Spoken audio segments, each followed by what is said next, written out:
हमें ना लास्ट में बात कर रहे थे नेचर ऑफ CH बॉन्ड पे। ओके, तो उसको देख लेते हैं और इसके आगे का सब आपको वीडियो में ऐसे ही देखना है। ठीक है, नेचर ऑफ CH बॉन्ड ये हमारा टॉपिक है, बराबर।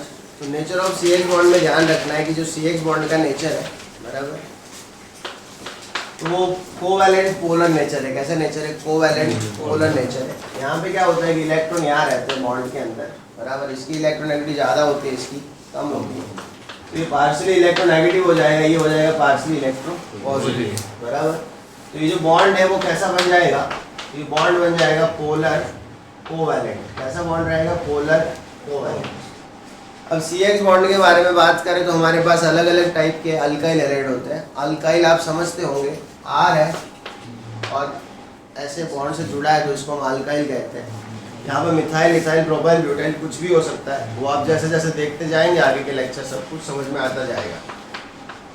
ये मिथाइल है, ये क्या है? इथाइल है। और जो लोग YouTube से देख रहे हैं उनको बता दूं, मैंने जो सेकेंड या फर्स्ट लेक्चर है उसके नीचे मैंने सारे लेक्चर की लिंक डाली हुई है फेसबुक की, वो ओपन है, डायरेक्ट खुल सकता है। मान लो मैं ये जो इस चैप्टर का जो भी यूट्यूब वीडियो है उसके पहले या दूसरे लेक्चर के नीचे, पता है याद नहीं मुझे, मैंने लिंक डाली है सब वीडियो की। चलो, तो ये ध्यान रखना है। और वो एक लिंक से वीडियो खुल जाए तो वो चैनल फॉलो करके फेसबुक का, उसके अंदर सब वीडियो होंगे, फिर देख लेंगे। चलो, तो ये ध्यान रखना है, ये है R अल्काइल, बराबर। अब इसके साथ कुछ भी हो सकता है, मतलब क्लोराइड भी हो सकता है, ब्रोमाइड भी हो सकता है ना। फिर यहाँ पे आयोडाइड भी हो सकता है, कुछ भी हो सकता है।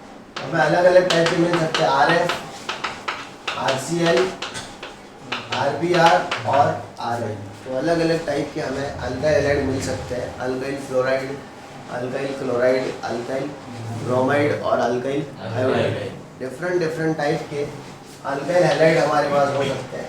हमें कौन सी चीज़ों पे बात करनी है यहाँ पे, ध्यान रखें। एक चीज़ हम बात करेंगे यहाँ पे बॉन्ड लेंथ पे। किसकी बात करेंगे? Bond length. चलो, बॉन्ड लेंथ की अगर बात की जाए तो आप समझो फ्लोरीन जो है वो साइज में छोटा होता है। मतलब आप R का कोई साइज समझ लो, R मतलब आप मिथाइल समझ लो, इतनी साइज है।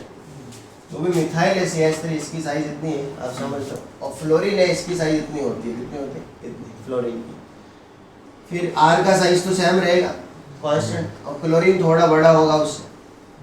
फिर R का साइज तो वही है जो है ना। मैं शायद सेम ड्रॉ भी ना कर पाऊँ, है ना।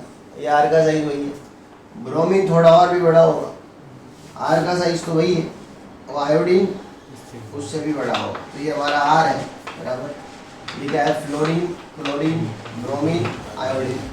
जैसे जैसे फ्लोराइड से आयोडाइड की तरफ जाएंगे बॉन्ड लेंथ क्या होगी?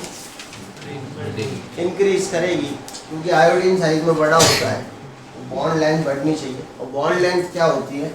तो पास वाले जो दो मॉलिक्यूल है, पास वाले जो दो मॉलिक्यूल है, उनके न्यूक्लियस को एक दूसरे के साथ जोड़ने पे जो लेंथ मिलती है उसे हम क्या कहते हैं? बॉन्ड लेंथ कहते हैं।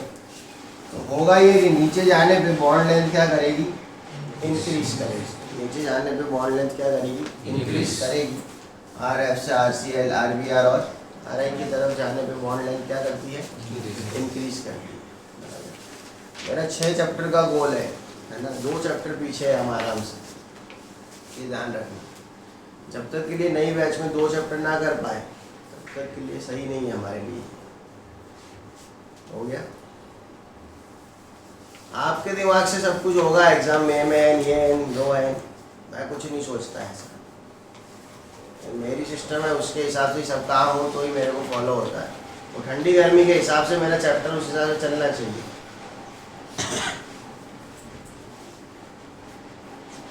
गुजराती मीडियम जल्दी आगे निकल जाएगा, लेकिन आप में ऐसा पॉसिबल नहीं है, और आप में करना होगा भी नहीं, करने जाऊंगा तो भी कुछ, लेकिन कोई दिक्कत नहीं। गुजराती मीडियम में क्या 2 चैप्टर चालू हो गए एक साथ, नहीं आके भी चालू है ना।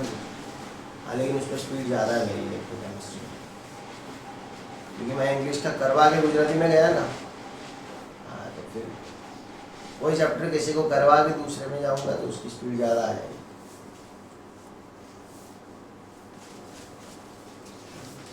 तो ध्यान रखना है, फ्लोराइड, क्लोराइड, ब्रोमाइड और आयोडाइड। नीचे जाने पे बॉन्ड लेंथ क्या होती है? इंक्रीज। अब बात है बॉन्ड एनर्जी की। किसकी बात है? Bond energy. बॉन्ड एनर्जी में ध्यान रखना है, बॉन्ड लेंथ अगर ज़्यादा होगी तो बॉन्ड एनर्जी कम हो जाएगी, है ना। तो नीचे जाने पे बॉन्ड एनर्जी क्या होगी, डिक्रीज। तो आपको दूसरी बार लिखना है सब कुछ और फिर से लिखना है बॉन्ड एनर्जी क्या हो जाएगी, डिक्रीज। नीचे जाने पे बॉन्ड एनर्जी क्या हो जाएगी, डिक्रीज।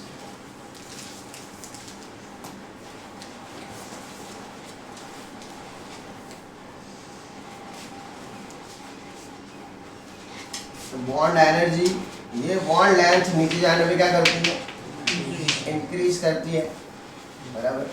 मतलब नीचे कैसे लिखेंगे, बॉन्ड लेंथ नीचे गए, है ना, ओके, डाउन गए तो क्या करेगी, इंक्रीज करेगी। फिर बॉन्ड एनर्जी डाउन गए तो वो डिक्रीज करेगी, ठीक है। ओके, बॉन्ड एनर्जी हो गया, बॉन्ड लेंथ हो गया। अब देखते हैं बॉन्ड एंगल, क्या देखते हैं, बॉन्ड एंगल।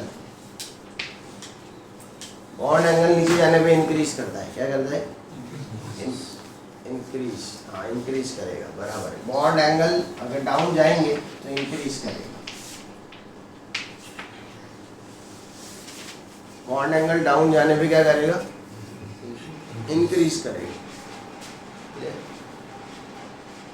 ध्यान रखना है हमें, नीचे जाने में बॉन्ड एंगल बढ़ता है, आयोडीन में ज़्यादा होता है फ्लोरीन से बॉन्ड एंगल। साइड एटम की इलेक्ट्रोनेगेटिविटी कम होने पे बॉन्ड एंगल बढ़ जाता है, साइड एटम की इलेक्ट्रोनेगेटिविटी कम होने पे बॉन्ड एंगल बढ़ जाता है। साइड एटम मतलब समझना, CH3Cl है और CH3Br है, तो यहाँ पे सेंट्रल एटम कार्बन है, कौन है, मतलब मेन एटम।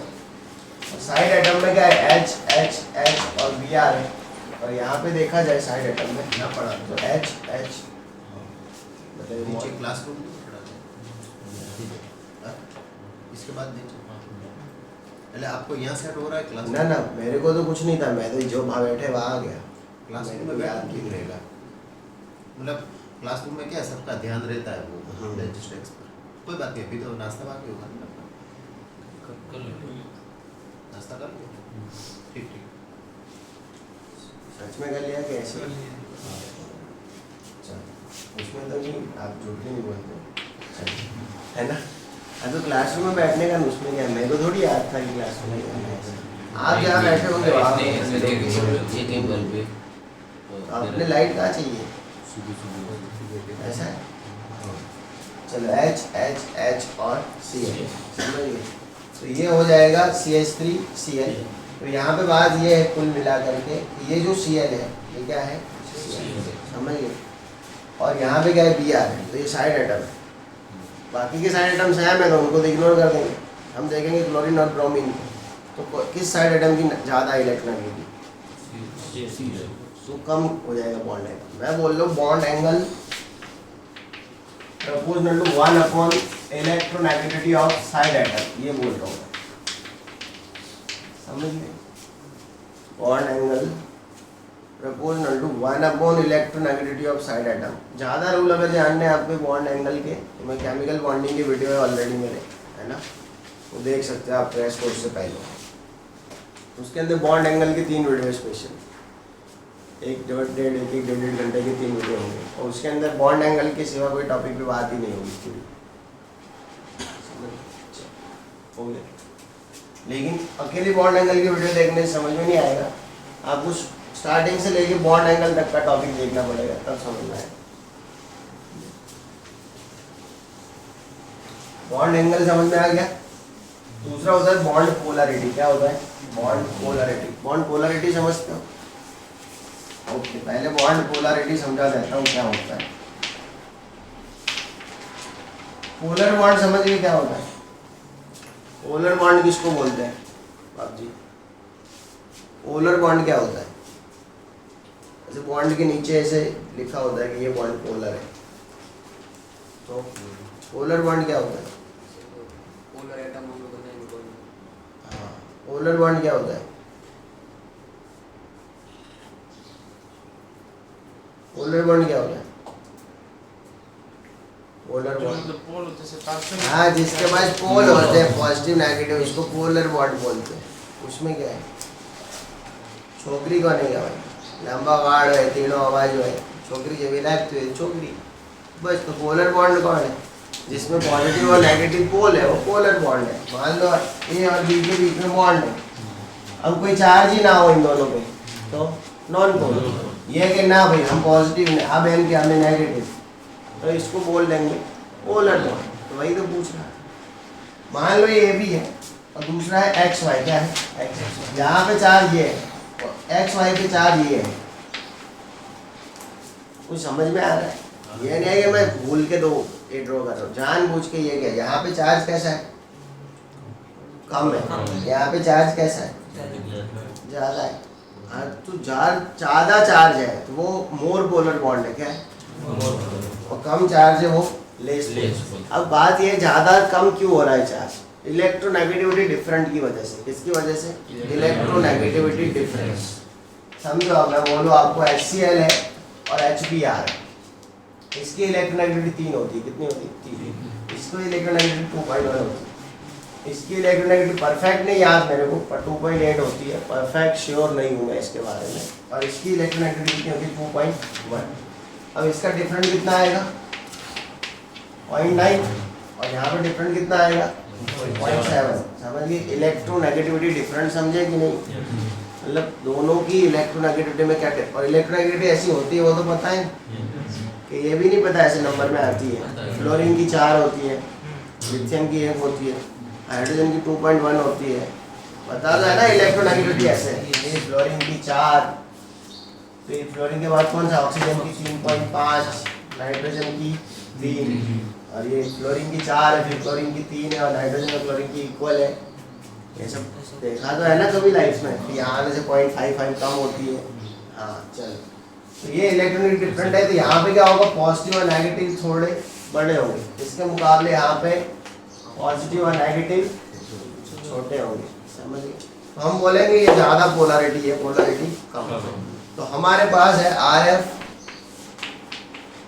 RCl, RBr और RI। तो बॉन्ड पोलैरिटी क्या होनी चाहिए? कॉमन। हाँ, RF की बॉन्ड पोलैरिटी सबसे ज़्यादा होनी चाहिए, फिर RCl, फिर RBr, फिर RI। रुको, लिखो मत, है ना? तो ये होना चाहिए, ये होना चाहिए। कैसे? थ्योरेटिकली। लेकिन ध्यान रखो एक्चुअल कुछ अलग था। एक्चुअल कुछ अलग था। एक्चुअल में पाया ये गया कि RF से RCl की ज़्यादा थी, और फिर RBr से भी RCl की ज़्यादा थी, और RI से RBr की ज़्यादा थी। ओवरऑल बात करूँ तो सबसे आगे RCl था। कौन था? RCl, फिर RF था, फिर RBr और फिर RI। एक्सेप्शन पाया गया। क्यों पाया गया, क्या है, मैं ज़्यादा नहीं पता, बस एक्सेप्शन पाया गया था। और बॉन्ड पोलैरिटी को म्यू कहते हैं, और जो होता है Q इंटू डी। क्या होता है? Q into D. सेम चीज़ फिजिक्स में भी आती है, डाइपोल मोमेंट के नाम से जानते हैं इसको। क्या नाम से जानते हैं? Dipole moment. यहाँ पे चार्ज होता है Q1, यहाँ पे चार्ज होता है Q2, इसके बीच का डिस्टेंस होता है 2a। अब फिजिक्स वाले फिर कहते हैं उसको dipole moment P is equal to Q2। हाँ, क्या बोलते हैं? Q2 है। हाँ, ऐसा करके। और Q क्या है? तो इन दोनों के जो भी है उस कुल मिला करके वही, बस जैसा फिजिक्स में होता है वैसा ही केमिस्ट्री में होता है। ये हाइड्रोजन है, ये क्लोरीन है, इसका चार्ज Q1 है, इसका चार्ज Q2 है, इन दोनों के बीच का डिस्टेंस D है। हमारा थोड़ा अलग है उनसे, है ना? ये नहीं कि हम भी 2a बोल रहे, हम D बोलेंगे। क्या बोलेंगे? D। इन्होंने P कहा है, हम म्यू बोलते। क्या बोलते हैं? Mu is equal to Q into. ये डाइपोल मोमेंट उनका और हमारा डाइपोल मोमेंट है। द्विध्रुव चाप मात्रा बोलते हैं। डाइपोल मोमेंट क्यों बोलते हैं? दो डाइपोल के बीच का मोमेंट, इसीलिए मतलब दो पोल के बीच का मोमेंट, तो डाइपोल मोमेंट, है ना? तो Q इंटू डी होता है। Q का यूनिट क्या होता है? कूलम। और D का यूनिट क्या होता है? मीटर, है ना? ये ऐसे लिखता है, कूलम इंटू मीटर। कई बार क्या है, कुछ बच्चे ऐसे लिख के आएंगे, ये सेंटीमीटर होता है। क्या होता है? यहाँ से बोर्ड में क्वेश्चन आते हैं MCQ, यहाँ से बोर्ड में क्वेश्चन आते हैं MCQ। कुछ बोलेंगे प्रिंटिंग मिस्टेक था, साल तेरे अंदर कचरा है, कुछ मिस्टेक नहीं है। अगर उसको लिखना है तो वैसे ही लिख के देगा, कूलम इंटू मीटर। बड़ा सी बनाएगा, छोटा बनाया तो क्या है? सेंटीमीटर। और उसका दूसरा आता है डिवाई। क्या आता है?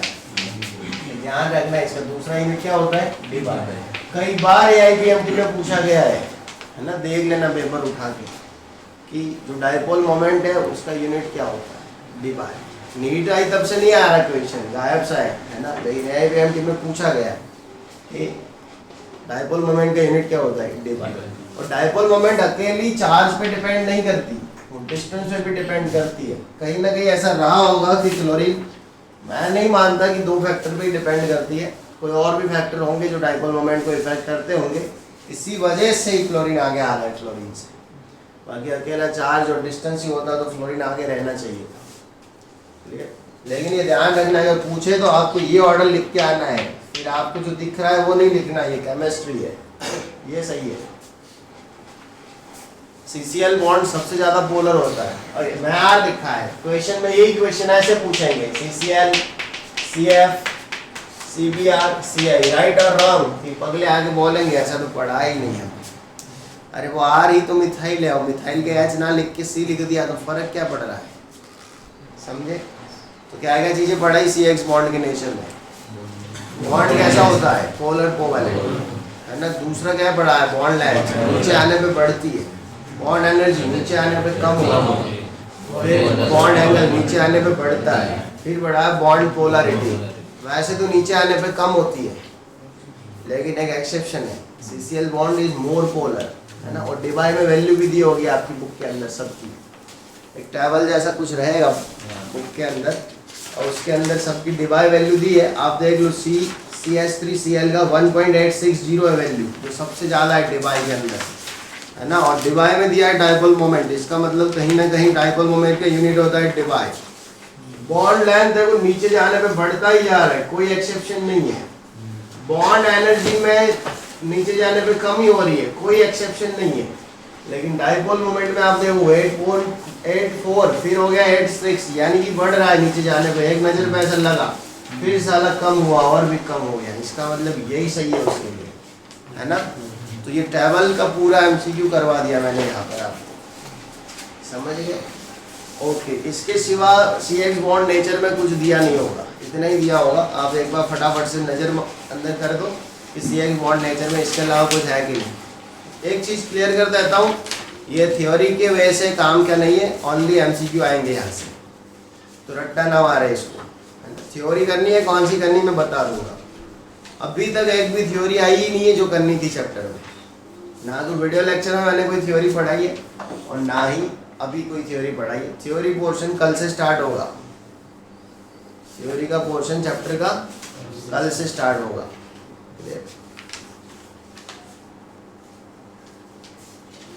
जल्दी से देख लो CX बॉन्ड नेचर, कुछ अगर चीज़ समझ में नहीं आ रही बता दो, बस ये टॉपिक लेके ख़त्म कर रहा हूँ मैं लेक्चर में, CX बॉन्ड नेचर।